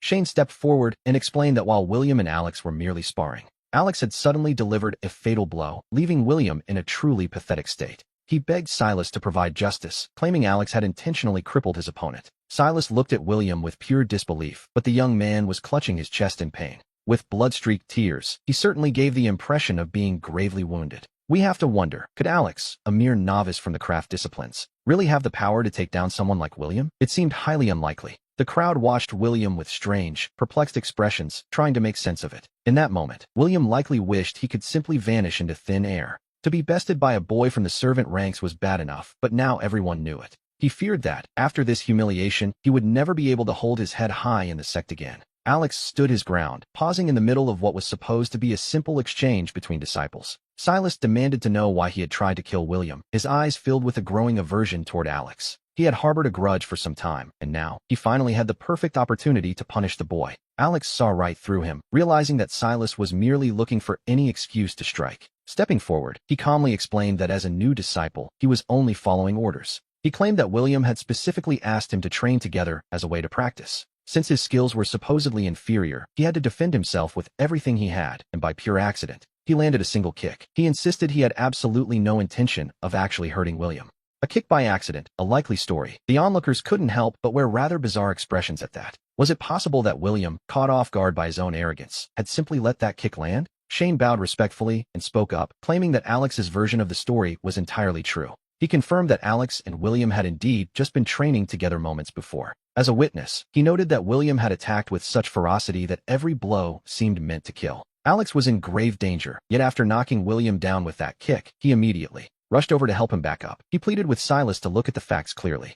The crowd began to murmur loudly. They had truly believed Alex had struck with malice. But now it seemed the entire situation had been provoked by William himself. Who would have believed it? William couldn't even defeat a boy who had just arrived from the servant ranks. It raised a suspicious question. Why was William so intent on targeting a newcomer like Alex anyway? And as for Shane, one has to wonder why he was so quick to jump to Alex's defense. After all, we see that Shane clearly has feelings for Alex. She is known for being a righteous disciple. Most believed she wouldn't lie. Upon hearing Shane's testimony, Silas found himself at a loss for words. Shane had testified that William was attacking with ferocity, while Alex was merely defending himself. This resulted in a single kick landing, by accident, of course. This left Silas without any reason to punish Alex. At that moment, Jake stepped forward, bowed before Silas, and began to speak. He argued that Master Silas shouldn't simply take Shane's word for what had happened. Since she clearly loves Alex, it was only natural, in his view, that she would jump to his defense. Shane, feeling both shy and furious at the accusation, shouted back at Jake. She told him to be quiet and stop trying to twist the truth into something it wasn't. She accused him of being the one who ordered William to harass Alex, only to shift the blame onto others now. It was truly frightening behavior. Jake, however, responded with a flash of anger. He demanded to know when she had ever heard him give such an order to William. Shane tried to reply, but Silas intervened, ordering that no lies be told without concrete proof. Shane bit her lip and fell silent. Silas then turned toward Jake and asked for his perspective. He wanted to know what Jake thought of the matter. Jake bowed respectfully once more. He noted that Alex claimed to have injured William entirely by accident. In that case, he proposed a fair and formal duel between himself and Alex. He declared that whatever the outcome, even death or injury, there would be no grievances held afterward. He proposed this duel not to avenge William, but because Alex's arrival had effectively taken away the woman he loved. To be honest, that was something Jake simply could not tolerate. The sect strictly prohibited any deaths between disciples, but if both parties voluntarily agreed to a formal duel, even if someone died or was severely injured, the sect would not impose any punishment whatsoever. Understanding the danger of this loophole, Shane felt she couldn't stay silent any longer. She turned to Jake, reminding him that he had been practicing at the academy for decades. Shane simply couldn't hold back her indignation toward Jake's proposal. She asked him if he had no shame in challenging a junior brother who had only just joined the outer sect. To her, it looked like nothing more than blatant bullying. Jake shouted back, telling Shane not to bother pleading for the boy's sake here. He demanded to know why she hadn't stopped Alex when he was busy injuring William earlier. He told them that if they were too afraid to accept his challenge, they should just face the sect's punishment. The surrounding disciples began to whisper among themselves, noting that Jake was already at the 9th level of chi cultivation. For Alex, accepting a duel with someone of that caliber seemed like a death wish. It was clear to everyone that Jake wanted to fight this newcomer who had just arrived in the outer sect specifically to eliminate him. A rather extreme reaction, one might say. After all, Alex was once just a servant with no connections or foundation within the academy. If Jake killed him in the dueling arena, it was unlikely that anyone would truly care about his fate. The crowd assumed Alex would never be foolish enough to duel Jake. He wasn't that stupid, surely. Silas then looked at Alex and spoke in a deep, serious voice. He told Alex he had two choices. First, he could accept Jake's challenge and fight. Or second, he could simply submit to the punishment of 30 strikes from the sect's heavy staff. Jake wore a fierce, predatory grin. In his mind, it didn't matter what Alex chose, because there was no way out. Those 30 strikes from the sect's heavy staff would surely shatter his bones. Shane was visibly upset by the injustice. She stepped forward, clasping her hands to plead with Inspector Silas. She argued that Alex hadn't intended to hurt William, claiming it was all a terrible accident. She begged him to judge the matter calmly, but Silas merely looked at her with a cold, piercing gaze. He told her quite bluntly not to tell him how to do his job. Shane felt a wave of despair. She knew perfectly well that Silas was deliberately showing favoritism toward Jake. No matter how much she pleaded, we see that it was going to be completely useless. Silas turned back to Alex, asking him once more in a deep, gravelly voice if he had made his choice. Alex realized this supposed punishment was actually designed to finish him off for good. Deep down, he knew that accepting the sex's physical discipline was simply out of the question. Not only would it be an admission of guilt, but he would risk being permanently crippled. Those staff strikes could be light or heavy, and since Silas clearly wanted him dead, the inspector would ensure the executioner didn't hold back. A convenient accident, one might say. Besides, Alex was the type of man who would never allow himself to endure such a public humiliation. He looked Jake straight in the eye and, articulating every word, accepted the challenge. As those words left his lips, the surrounding crowd erupted into a chaotic murmur of disbelief. It was the kind of reckless courage one only sees in a young tiger who doesn't yet know fear. He was actually going to duel Jake, a man who had already reached the formidable 9th level of cultivation. He was, after all, the strongest outer disciple on their entire floating peak. In fact, even among all the outer disciples of the Azure sect, he is easily ranked in the top 10. The crowd whispered that Alex didn't know his place, and that a duel with Jake was sheer madness. And yet, we see a slow, predatory smile spread across Jake's lips as he sized up his opponent. He told Alex that while he had courage, this decision was ultimately going to be his death warrant. Shane rushed forward, desperate to dissuade him from this suicide mission, but Alex simply looked at her. He offered her a small, reassuring smile and told the daughter of the great elder not to worry. He was certain he wouldn't lose, calmly suggesting the duel take place on the first day of next month. Jake agreed. Since it was currently the 10th day of the 5th month, the terms were set. This gave Alex exactly 20 days to prepare before the start of the new month arrived. He knew that with his celestial martial body, he had the potential to eventually surpass Jake's power. But if Jake used heavy artifacts, Alex needed to be absolutely certain of his victory before stepping into the ring. In 20 days, he felt confident he could reach the 9th level of the body refining stage. At that level, his unique physique would allow him to crush Jake in a single, decisive instant. Jake let out a mocking laugh, telling Alex he would graciously let him live for 20 more days. A fierce grimace appeared on Inspector Silas's face as he announced the official decree in a booming voice. On the first day of the 6th month, Jake and Alex would face one another in the dueling arena. They would be responsible for their own lives, a statement that sent a fresh wave of murmurs through the crowd. To most observers, this duel held no surprises. It was a foregone conclusion with very little excitement. Shane could only let out a soft sigh, her beautiful eyes filled with a mix of worry and helplessness. Alex gave her a respectful nod, saying his goodbyes before turning to leave the area alone. After that, he headed straight back to his room without a single backward glance. Once back in his stone chamber, he sat down and began to reflect on the upcoming duel with Jake. Jake was already at the 9th level of body refining and almost certainly possessed powerful artifacts and talismans. Alex realized that without his own gear, even reaching the 9th level might not be enough to avoid defeat. He knew he was taking a significant risk of falling into his opponent's hands. It was a sobering thought. He decided that his first priority had to be forging a few artifacts for himself. With his mind made up, Alex closed the door and windows to ensure he wouldn't be disturbed. He brought out his magical tripod and carefully placed a vial of clear wind arrows inside it. A white light suddenly flashed through the tripod, and the arrows began to glow with a brilliant, shimmering radiance. A moment later, the property information for the items appeared floating above the tripod. We see the hierarchy of gear: ordinary weapons, spiritual weapons, artifacts, divine artifacts, and finally, immortal artifacts. Each of these categories was further divided into grades: inferior, medium, superior, and extreme. Divine artifacts were legendary treasures, considered extremely rare across the entire continent. As for immortal artifacts, those were things that existed only in ancient myths and legends. The entire Azure sect only possessed a few inferior-grade spiritual artifacts, which says a lot about their resources. This really highlights just how rare a medium-quality artifact would be in a place like this. Alex then pulled a black glass arrow out of the tripod to inspect his work. Its appearance hadn't changed much, but we can almost feel the wave of intense cold radiating from it. It was now a frost glass arrow, capable of dealing significant freezing damage to any targeted hit. Not bad at all. Alex allowed himself a small look of satisfaction at the result. He pulled out the black glass arrow. Even though the arrow was now a functional artifact, he realized he still needed to refine some protective clothing for himself. Alex took a set of dark robes from his storage, held them close, and placed them into the tripod. A luxurious glow swept through the tripod. The appearance of the dark robes didn't change, but the property information began to manifest, floating steadily above the vessel. They were now dark protection robes, classified as an inferior grade artifact. They offered great resistance against physical attacks from cultivators at the Chi state or below. They even provided a slight resistance against foundation state cultivators or second-rank beasts. While not incredibly powerful, it was more than enough to withstand attacks from someone like Jake. It was a good start. Alex felt a similar sense of satisfaction with this result. He put on the new set of robes and tucked the other spare set back into his storage.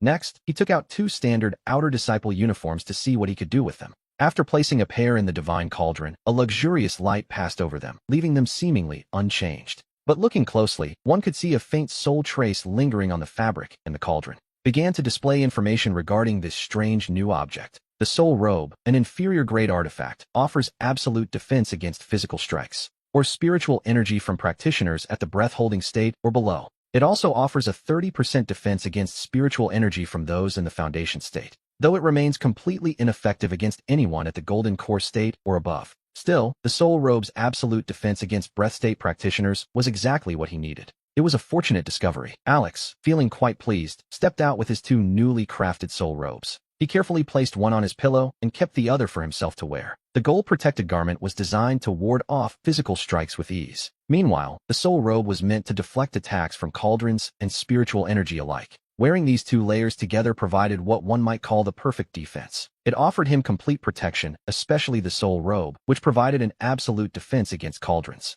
It also shielded him from the spiritual energy attacks of any practitioner in the breath-holding state. In other words, while wearing this soul robe, the cauldrons and spiritual energy of someone like Jake would be practically useless against him. After all, combat between practitioners relies mostly on cauldrons and spiritual energy, while physical attacks are usually secondary. To be honest, he was now nearly untouchable. He then realized he could also refine his shoes to complete the set. With that in mind, Alex placed the 2 pairs of cloud boots issued to outer disciples into the divine cauldron. A soft light washed over them, and the boots seemed to suddenly gain a soul of their own. The cauldron displayed information regarding these swift light boots, now classified as a medium-grade artifact. Imbued with a wind soul, they increased the wearer's speed and agility by 30% once equipped. A 30% boost to speed and agility was, by any standard, an excellent result. In the heat of combat, speed and agility are often the deciding factors between life and death. We aren't just talking about 30%, even a 10% increase would be significant. This would considerably improve his overall combat strength and his ability to maneuver. Alex put on 1 pair of the swift light boots and tucked the other pair away for later. By now, our young hero had managed to acquire 4 distinct artifacts. He possessed a black ice arrow, 2 pairs of swift light boots, 2 soul robes, and 2 gold-protected garments. The combination of the soul robe and the gold-protected garment could easily withstand any attack from Jake. The swift light boots increased Alex's speed and agility by 30%, and we see that the black ice arrow was capable of inflicting frost damage directly upon Jake during their inevitable confrontation. Equipped with these 4 artifacts, he would be practically invincible when facing Jake in battle. Of course, Jake also possessed his own artifacts and talismans to rely on. These items might even be capable of sensing the defenses of the soul robe and the gold-protected garment. So, Alex decided he needed to procure some talismans of his own and refine them with the divine cauldron. This, he hoped, would allow him to inflict a truly astonishing defeat upon Jake. Alex reflected in silence for a moment. He withdrew the divine cauldron back into his body, then left the stone grotto and headed directly toward the general hall for outer disciples. Upon arriving at the exchange counter of the general hall, he offered a polite greeting. He explained that he wanted to exchange some of his resources for talismans. The official in charge noted that even if he had high-quality spirit stones, there were limits. With just over 4 pieces, he was told he could only purchase intermediate-level carpet talismans. Alex didn't hesitate and asked for 3 of those intermediate-level carpet talismans immediately. He pulled 3 superior-quality spirit stones from his storage bag and placed them firmly on the counter. The official took the 3 superior-quality spirit stones with a practiced hand. He then pulled 3 intermediate-level carpet talismans from the rack and handed them over to Alex. Alex collected those 3 talismans and then asked if they had any defensive talismans available. The official replied that there were several different types of defensive talismans to choose from. He listed the 5 Elements Protection Talisman and the Celestial Protection Talisman as options. Then there was the Gold Protection Talisman, each available in low, intermediate, and advanced levels. The price for the 5 Elements Protection Talisman was the same as the Escape Talisman. The Celestial Protection Talisman was twice as expensive, while the Gold Protection Talisman cost 5 times as much as the 5 Elements version. He asked Alex which one he wished to exchange. Alex reflected for a moment, then reached back into his storage bag once again. He produced 4 more superior quality spirit stones and placed them firmly on the counter. He requested 1 intermediate level talisman for each of the 3 defensive types mentioned. The official gathered the 8 superior quality spirit stones and pulled the items from the rack. He presented 3 talismans: an intermediate level 5 elements protection talisman, an intermediate level celestial protection talisman for his collection, and finally, an intermediate level gold protection talisman to complete the set. Alex carefully tucked these 3 defensive talismans away for safekeeping. Then, he curiously asked if the hall carried any invisibility talismans. The official shook his head, explaining that to create an invisibility talisman, one must reach the state of spiritual transformation or even higher. Even the 3 great elders of our Azure Cloud sect have only reached the soul departure state. Across the entire continent, practitioners in the spiritual transformation state are as rare as phoenix feathers. They were as rare as phoenix feathers or unicorn horns. Alex didn't feel discouraged. Instead, we see him let out a small sigh of realization. Even if the sect actually possessed invisibility talismans, it was highly unlikely he could ever afford to buy one. Furthermore, he worried that if his rival, Shane, ever got his hands on one, it would make him a nightmare to face. Alex decided he didn't need any other talismans for now. Leaving the exchange hall, he made his way toward the treasure pavilion. And upon arriving at the pavilion, Alex picked up a copy of the comprehensive manual for basic talisman crafting, planning to teach himself the art of making them from scratch. With his current cultivation level, he could only manage to learn the basic techniques for now. The art of talismans was, after all, an indispensable skill for any serious practitioner. A cultivator who hasn't mastered talismans isn't much of a cultivator at all, or so the saying goes. Besides, he had his divine pavilion. All he needed was to feed it a talisman to upgrade its quality. The more talismans he had, the more he could refine them to obtain high-level versions. He might even reach the supreme level. Back in his temple, he carefully closed the doors and windows. Summoning the divine pavilion from within, Alex took out the 6 talismans he had just exchanged and placed them all inside the pavilion. The refinement process began immediately. A low glow pulsed through the pavilion, and the 6 talismans began to undergo subtle changes. Not only did the patterns become more complex, but their shadows shimmered with a new spiritual light. New information appeared above the pavilion. 2 high-level 5 elements escape talismans, whose power was now equivalent to the escape speed of a cultivator in the golden core state. At the start of the phase, he saw supreme level 5 elements escape talismans appear, whose power was equivalent to the starpoint release of a cultivator in the mid-stage of the nascent soul state. We also see high-level 5 elements protection talismans. These used elemental energy to shield the body, capable of blocking a fatal blow from a cultivator at the early stage of the golden core state. Then there were the supreme level celestial acid protection talismans, forming a corrosive armor for defense. This was the data before him. Alex was happy beyond his wildest hopes. Generally speaking, a first refinement only increased an item's rank by a single level, with only a 10% chance of jumping up 2 levels at once. He hadn't expected that, among these 6 talismans, 2 would leap from intermediate to supreme level. There were 2 high-level 5 elements escape talismans as well. These were equivalent to 2 starpoint releases by an early-stage golden core cultivator, along with 1 supreme level 5 elements escape talisman. That single one was equal to the power of a mid-stage nascent soul cultivator's release. The 3 protection talismans could block fatal impacts from 2 golden core practitioners and even 1 from a nascent soul master. With these 6 talismans in hand, Alex now felt an absolute confidence that he could defeat Shane. Even if Shane also went to the exchange hall to trade for his own talismans, he simply couldn't succeed. It was impossible to obtain anything better than high-level talismans there. As the steward had mentioned before, high-level talismans were usually reserved for the sect leaders and a few supreme elders. Only the temple head and the 3 supreme elders were capable of crafting high-level talismans. Naturally, these high-level talismans were never actually offered for exchange to the common disciples. Furthermore, even if one were available, it would cost 10,000 low-quality spirit stones per talisman. Alternatively, one could pay with 1,000 medium-quality stones or 100 high-quality spirit stones, or even 10 stones of extreme quality, a staggering price for anyone. Did Shane really possess that many spirit stones? Even if he could afford 1 or 2 high-level talismans,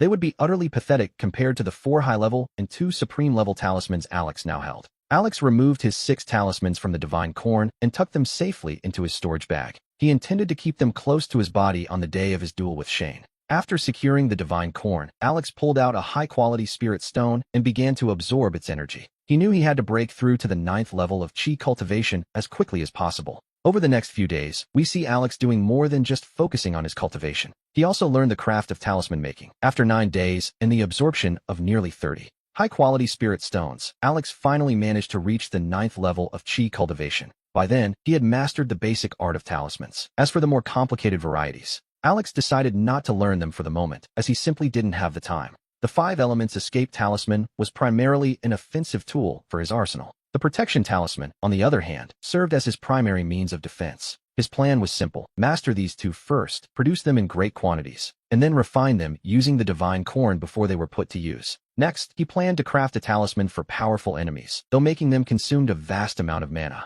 For a cultivator still at the chi cultivation stage like Alex, this was no small feat. In fact, he was only capable of producing a few low-level talismans each day. 5 days passed, and Alex had completely absorbed the energy from 10 high-quality spirit stones. His cultivation finally reached the advanced 9th level of chi cultivation, a significant milestone. During those 5 days, he managed to craft 10 low-level talismans in total. These included 5 low-level protection talismans based on the 5 elements. Now, however, the time had come for him to head out and earn a bit of money. We see him heading toward the temple to exchange his goods for more spirit stones. He needed them to reach the peak of the 9th level before the start of June. His ultimate goal, of course, was to push himself toward the foundation establishment stage. The following day, Alex, now brimming with confidence, set his own plan into motion. Before leaving, Alex gathered the 15 talismans he had painstakingly crafted. He then refined every single one of them using the power of the divine corn. 13 of them were transformed into intermediate-level talismans through the process. 2 even became high-level talismans, which was quite an impressive result, all things considered. Alex couldn't help but marvel, noting that this divine corn was truly a sacred relic. To be honest, that divine corn had become his most reliable magical advantage. Refining spirit fruits and medicinal herbs to improve their quality allowed him to trade for many stones. He could even refine the spirit stones themselves to enhance their purity and value. By absorbing these purified stones, he was able to rapidly accelerate his cultivation progress. With his power increased, he could finally venture out to hunt and defeat monsters. It was a perfect, virtuous cycle, a path to success that felt almost like cheating. Without that divine corn, he knew he would still be nothing more than a lowly servant. He tucked his tools away, realizing he likely never would have progressed past the 3rd level otherwise. After the morning assembly, Alex took to the skies, soaring directly on his flying sword. We see him crossing the great barrier of the temple's protective formation. He flew into the distance, traveling for quite some time until he reached the outskirts. Alex eventually dismounted his sword and began his search for spiritual herbs and fruits. Before long, he encountered a massive, blood-red beast weighing well over 1,000 pounds. The creature let out a deafening roar and lunged toward Alex in a sudden assault. Its 2 heads, resembling long, twisted serpents, were truly a terrifying sight to behold. His golden tiger companion prepared to strike, but Alex signaled for it to wait. Instead, Alex stepped forward and launched an intermediate-level 5-element talisman directly at the beast. With a loud boom, a burst of 5-colored energy slammed into the blood-red creature. The beast's skin began to melt, and its smoking body was thrown backward by the force. With a cold shout, Alex unleashed his black ice sword, which sliced through the monster's throat in one strike. The creature collapsed to the ground, its massive carcass quickly becoming covered in a layer of frost. The power of the black ice sword was truly remarkable, even more than he had anticipated. A satisfied smile appeared on Alex's lips as he surveyed the results of his hard work. In any normal situation, the golden tiger would have been more than enough to handle such a bloody beast, though that would have taken a bit more time. But today was different. Alex wanted to test the effectiveness of the 5-element talisman he had crafted, along with the power of his black ice sword, especially with a death match against Shane looming in just a few days. He knew he needed to master the rhythm of combat using both his talismans and his blade. He cut open the beast's chest, retrieved a 2nd-rank spiritual stone, and tucked it into his belt. After placing it in his storage bag, he continued his journey, and after a long walk, he gathered several spiritual herbs and fruits before reaching a clearing at the edge of a forest. Suddenly, a giant serpent rose rapidly out of the tall grass, catching him by surprise. Its flat, elongated head hissed as it flicked its tongue, tasting the air for its prey. It was a truly astonishing sight, and Alex watched the creature's movements intently. This was a black-winged cobra, measuring over 10 feet long and radiating a dangerous aura. It raised its body several feet off the ground, moving with extreme, predatory speed. It slithered in a sharp S-pattern, the grass flattening instantly beneath its heavy weight. The black-winged cobra, a 2nd-rank serpent, was known for being extremely venomous. Its combat strength was undeniable, so Alex didn't take any chances and launched an immediate attack. He threw a mid-grade 5-element talisman directly at the approaching threat. With a loud boom, the burst of 5-colored energy struck the target with perfect precision. The force of the blast was so great that it actually sliced the cobra's body clean in two. But to his surprise, the front half of the cobra continued to lunge rapidly toward him. With a sharp curse, Alex leaped into the air, drawing his black ice sword in one fluid motion. A streak of wind-like light cut through the sky, and the cobra's neck was sliced clean by the blade.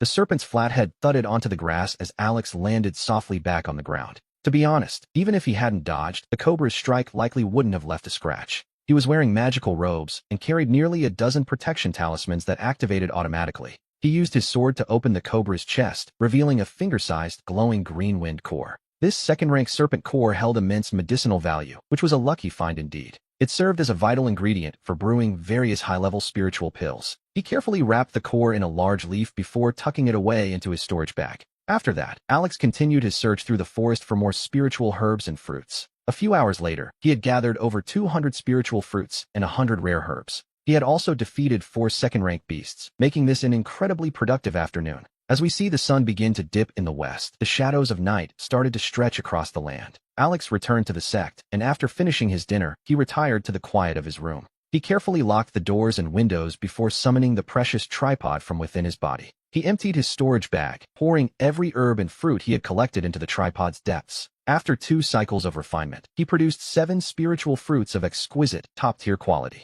He also gained over 30 mid-grade exquisite fruits and more than 100 spiritual fruits of lower exquisite quality. The herbs were slightly fewer in number, but no less impressive. Their quality was remarkably similar, and he moved on to refine the 4 second-rank spiritual stones. He processed the second-rank gallbladders, obtaining 4 third-rank spiritual stones and a third-rank gallbladder. In total, his harvest had easily doubled compared to his last attempt. This was mainly due to the fact that he possessed 3 powerful magical artifacts this time. He had the Black Eye Sword and a dozen high-level talismans at his disposal. Alex, feeling confident, had ventured more than 100 miles away from the sect's borders. That boldness explained the massive haul. Tomorrow, he planned to exchange the herbs and fruits for stones. He looked at the overflowing storage bags, satisfied with the spiritual wealth he had gathered. After that, he began practicing the blue light refinement technique to further hone his skills. The next day, Alex made his way to the outer sect hall of the floating peak. After the morning gathering, while heading toward the main hall, a voice called out to him. It was Quinn. Junior Alex, he said. Alex replied, Senior Quinn, is there something you need? Alex stopped in his tracks, turned around, and looked at Quinn with a polite smile. Quinn suggested they talk elsewhere, pointing toward a large, secluded tree in the distance. Without asking any questions, Alex followed Quinn to the quiet spot behind the great tree. Once they were alone, Alex asked with a smile why everything had to be so mysterious. He stood there, waiting for an explanation as the leaves rustled softly above them. Quinn looked Alex directly in the eyes, his expression becoming uncharacteristically grave. He let out a slow, heavy sigh. Junior Alex, please, listen to my advice. He warned him not to face Shane in the duel, as Shane was at the peak of the 9th stage. Given Shane's ruthless nature, he warned that Alex wouldn't survive the encounter on the dueling platform. Alex offered a small, appreciative smile. He was truly grateful for Quinn's sincere concern for his well-being. However, since he had already accepted the duel with Shane, there was simply no turning back now. Besides, if he were to back out of the challenge, he would be subjected to 30 brutal lashes as punishment. He would end up crippled, if not dead. To be honest, it seemed far better to face his opponent head-on. Quinn insisted he would handle it, warning that if Alex actually fought Shane, his death was a certainty. In his mind, enduring the punishment at least offered a slim chance of survival. Furthermore, he offered to take Alex to see Elder Luke to plead for justice and a fair resolution. With his testimony, he believed the Elder would hold Shane accountable for his actions. Alex knew that Quinn was genuinely looking out for him and truly cared about his safety. He told Quinn to remain calm, confident that Shane couldn't kill him. In fact, he intended to win. Quinn sighed, knowing Alex's cultivation was progressing fast, but still felt he couldn't possibly defeat Shane. Shane didn't just have a superior cultivation level, he also possessed powerful artifacts and various combat talismans. Quinn offered his few remaining spiritual stones, suggesting Alex go to the exchange hall for better equipment. He pressed his storage bag into Alex's hands, hoping these resources might give him a fighting chance. Alex could only shake his head with a helpless laugh at his friend's stubborn generosity. A little later, Alex arrived at the exchange laboratory in the Outer Disciple District. He asked to exchange his goods for spiritual stones, pulling out his own storage bag to show the clerk. He then proceeded to pour out all the elixirs and spiritual fruits he had gathered onto the counter. The clerk recognized Alex at a glance, noting with a smile that the young man had returned once again. This was already the 3rd time the boy had come to exchange his haul for spiritual stones, and each time he visited, the items he brought were of noticeably better quality. Mr. Manager, do you remember me? Alex asked with a polite smile. He gestured toward the counter, his expression bright and hopeful. The manager laughed softly, noting that Alex always brought so many elixirs and spiritual fruits to exchange. He joked that if he didn't recognize him by now, he would have to be blind. The man introduced himself properly, telling Alex that his name was Mr. Wong. He told the boy he could call him Uncle Wong or Manager Wong, speaking in a very affable tone. Alex chose the more formal title, clasping his hands together as a sign of genuine respect. Manager Wong nodded slightly before beginning to examine the elixirs and fruits spread across the counter. The more he looked, the more impressed he became, eventually spotting a mysterious, high-quality spiritual fruit. There were 6 high-grade mysterious elixirs and the remains of 4 third-order beasts. And to top it all off, there was even the gallbladder of a third-order serpent.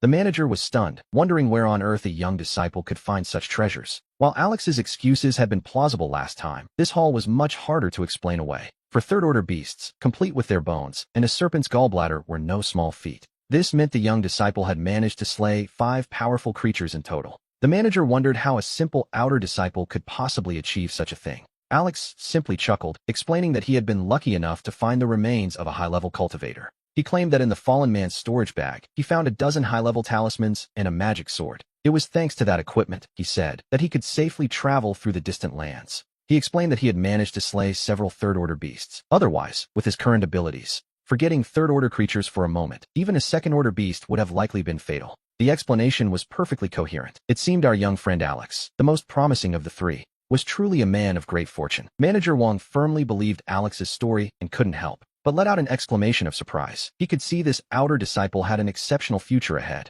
After a small discount, Alex exchanged his goods for over 150 medium-quality spirit stones. He then spent 30 more to purchase a 1-square-meter storage bag, deciding that having an extra bag to keep his belongings organized would be far more practical. Leaving the outer disciple's general department, Alex returned to his room and carefully closed the doors and windows. He summoned the precious tripod and placed over 120 stones of medium quality inside. After 2 cycles of refinement, a transformation began to take place. 15 of them became high-quality stones, while the others remained at a solid medium grade. He realized that he should probably refine the storage bags as well, Alex noted to himself. While a 1-meter space was enough for now, it likely wouldn't be sufficient in the future. And so he placed both of his storage bags into the glowing tripod. After the refinement, one expanded to 10 square meters, while the other reached 30 square meters. 30 square meters should be more than enough for his current needs, he thought. Alex's face lit up with genuine joy at the sight of his upgraded gear. He gathered the 2 bags, then took a high-quality stone and began to absorb its energy.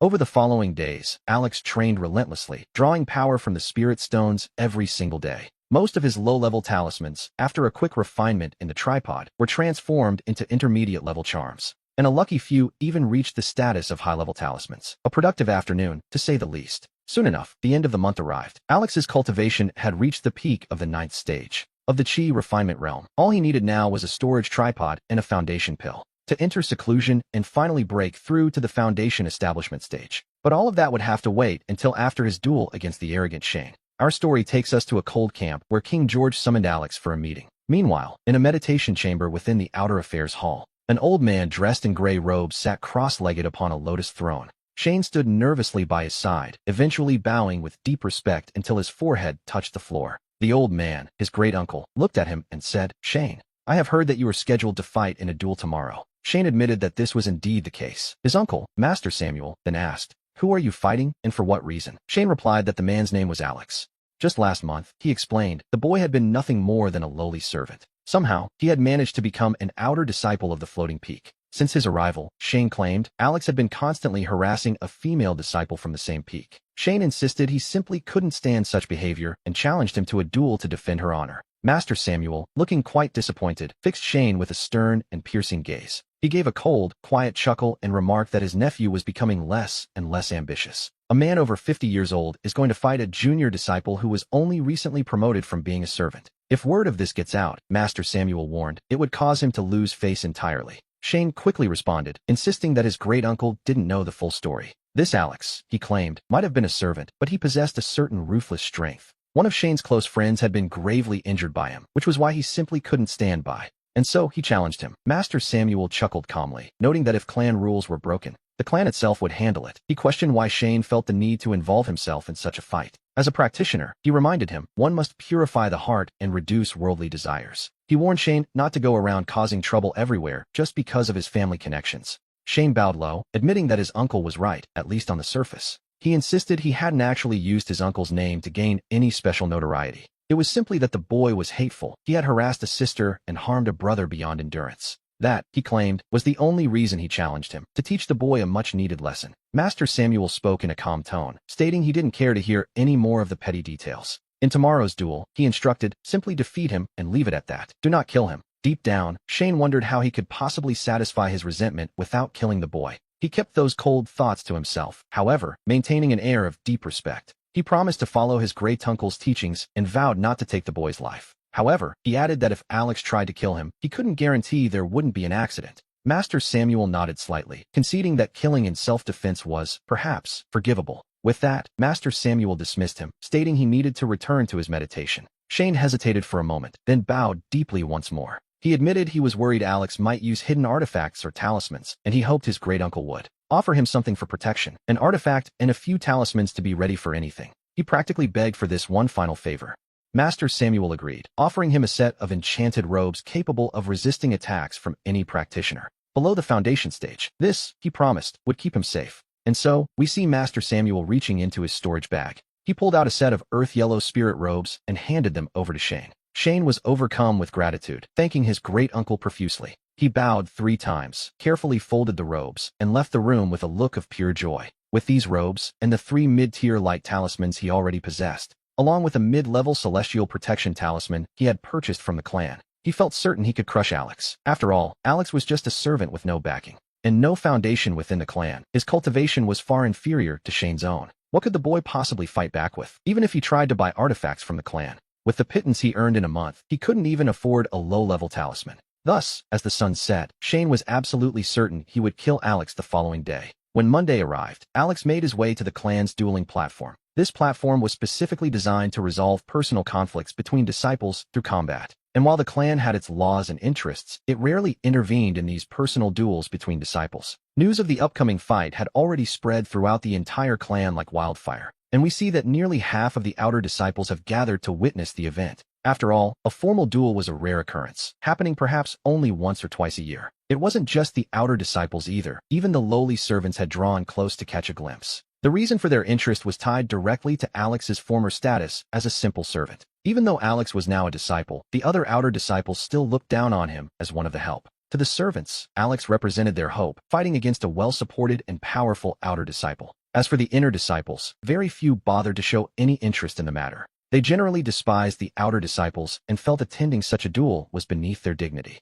Naturally, the elders and managers stayed away as well, though there were a few notable exceptions. For instance, Manager Samuel of the Floating Stone, who was one of the instigators of this conflict, naturally wanted to see exactly how Shane would finish Alex off on the dueling platform. We also find General Manager Miller from the Servant Department in attendance, along with Supervisor Ward from the Exchange Bureau of the Outer Disciples' main hall.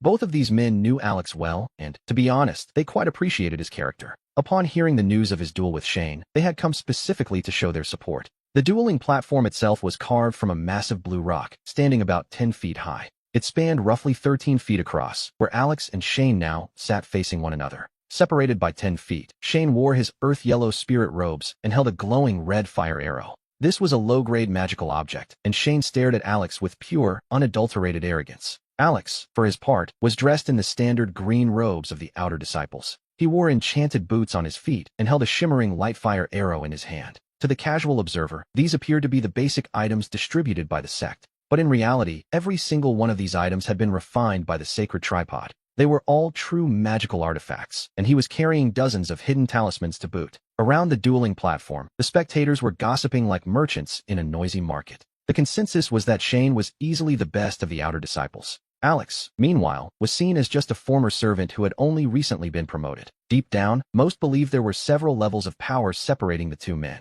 They felt the duel lacked any real suspense, certain that Shane would kill Alex with a single blow. Some whispered that Shane was truly shameless for training for decades only to provoke a newcomer. It seemed like pure bullying, which, to be honest, wasn't exactly a rare sight here. Others wondered what kind of deep grudge could have forced them onto the dueling platform. The rumor was that it all started because of a woman named Quinn, whom Shane happened to love. But Quinn apparently preferred this new disciple, which was quite the blow to Shane's ego. Naturally, Shane was furious, and so he had challenged Alex to defend his wounded pride. We learned that Quinn is considered the finest female disciple among the outer ranks of the sect. Many found it hard to imagine that she would be charmed by a mere former servant. In their eyes, if they were in Quinn's position, they would have chosen Shane without a second thought. We learned that Shane's grandfather is a powerful elder within the Bureau of External Affairs. It seems Shane isn't above using his family's influence to oppress his fellow disciples. The crowd's sympathy begins to shift toward Alex, as Shane's arrogance becomes harder to ignore. The servants of the sect are especially indignant, feeling the sting of Shane's insults personally. They quietly accuse him of abusing his power, while Quinn watches from the edge of the crowd. She keeps her eyes fixed on Alex atop the dueling platform, her gaze filled with genuine worry. It's clear she has grown quite fond of this new disciple, finding him both handsome and sincere. Whether this is true romantic love or a deep bond between disciples, Quinn herself isn't quite sure. Still, the consensus remains that Alex is simply no match for a seasoned fighter like Shane. Many in the audience are convinced that this duel will end with Alex losing his life. Shane sneers, demanding that Alex crawl toward him and beg for mercy like a commoner. He suggests that if the display is pathetic enough, he might actually consider sparing his miserable life.